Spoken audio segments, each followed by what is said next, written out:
Greg Bishop with the Center Square in Milwaukee for the Republican National Convention, joined now by a Trump delegate from the state of North Carolina, Jill Homan. Jill, thanks for taking time with us today. Great to be with you, Greg. So obviously a lot of talk about what happened Saturday. React to that. What did you see? How did you feel? And how does this change things moving forward? Well, what we're talking about in North Carolina, and particularly with our delegation, is that this was really divine intervention.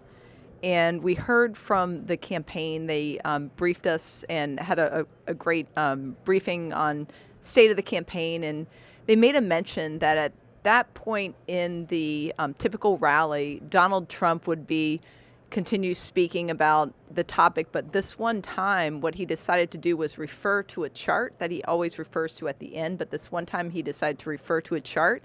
And at the exact moment the bullet came, he turned to point to the chart. And we just think it's nothing short of miraculous. It's divine intervention, and we think this is Trump is meant to be here, and we're going to work as hard as we can to make sure he gets elected. How does this change the political dynamic, the conversation, right? A rhetoric pretty heated on both sides for months and even years. Do you feel that that's going to be softened, or is that short-lived? Well, I think what we're going to find in this message, what we're coming out of the Republican convention, is that we're going to be more unified than ever. And in fact, having been to 6 conventions, I've never seen this level of excitement from the folks in the convention. And, we're going to come out with a platform that's unifying. We're going to come out with a ticket that's unified, and also a party that's unified. And I'd even reference, Nikki Haley speaking.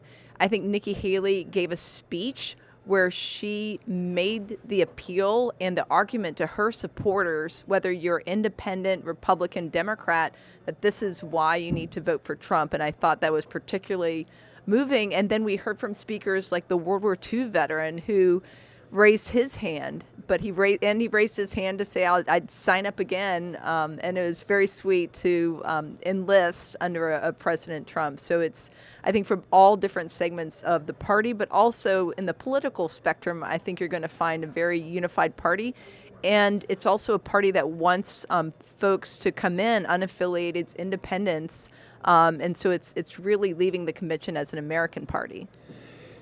Let's talk about North Carolina a bit. A state that is a swing state. The politics there. How is Trump? Is there a Trump factor in North Carolina that could either turn people away or attract people to the Republicans? Well, I think what people are seeing in North Carolina is what we're seeing nationally as well. And I think the president has done a great job of bringing more people in with his campaign message. I think Trump is ahead in North Carolina, but we need to work as if we're 10 points behind. I think Trump has an opportunity to, let's say, have coattails and help other candidates. But it's just so important that we continue to work hard. You have folks in North Carolina that have been hurt by inflation. You have counties where the wages have not increased over the last year. And so if wages aren't increasing, prices sure have increased. And so people are further behind under President Obama.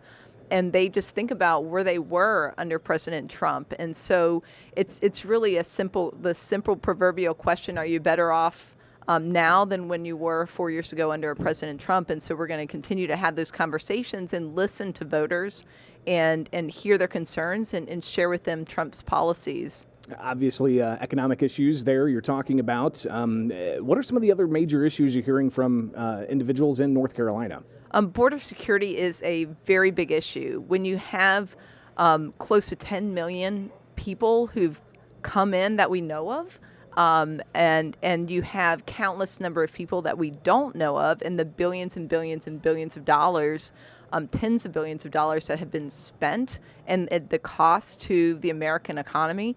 And so it's a big issue. People are very concerned about safety, public safety, and also just the impact of an open border situation we have under the Biden administration. And I'll tell you what, who was in charge of the border security, and that was Vice President Kamala Harris. And so that was her one job, and she has not done it. And so the blame is right there at her feet, and we need to hold her accountable. And whether it's a ticket of Biden-Harris, or whether it's a ticket of Harris or somebody else, or a ticket of another Democrat. The fact of the matter is it's the same policies. It doesn't matter what the person is and who's on the ticket on the other side. You have security on one side, open borders on the other side.